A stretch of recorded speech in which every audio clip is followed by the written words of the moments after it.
হিংসা একটা জঘন্য একটা অপরাধ। এই হিংসার জন্য মানুষ মানুষকে দেখতে পারে না, তার নিজের আপন ভাই আপন বোনকে দেখতে পারে না। এই দুনিয়াতে হিংসা জঘন্য একটা অপরাধ। এই হিংসা থেকে আমাদেরকে দূরে থাকতে হবে। আল্লাহ তাআলা যারা হিংসা করবে, যারা বিদ্বেষ করবে, যারা হিংসা করবে, তাদেরকে আল্লাহ তাআলা দুনিয়াতে 5টা শাস্তি দিবেন, দুনিয়াতেই শাস্তি দিবেন হিংসুকদের।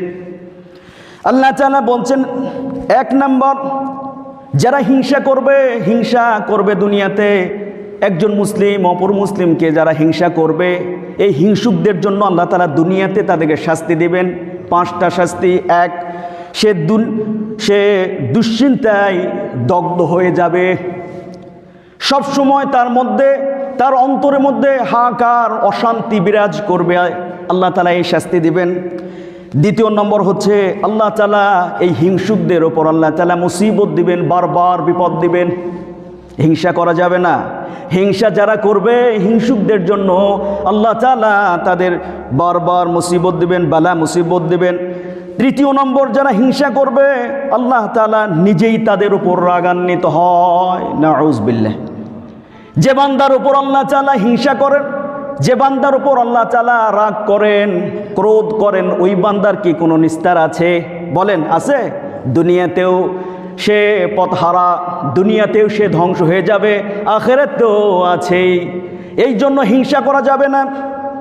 4 নম্বর, আল্লাহ তাআলা ওই হিংসুকদের যারা হিংসা করবে, হিংসুকদের এই দুনিয়াতেই তাদের অবমাননা করবে, লাঞ্ছিত করবে।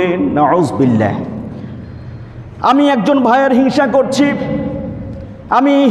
করছি একজন ভাইয়ের, আল্লাহ তাআলা আমার পরিবারে এমন একটা অশান্তি দিবে যে অশান্তির কাতরে আমি আপনি থাকতে পারবো না। এটাই আল্লাহ তাআলা বলছেন।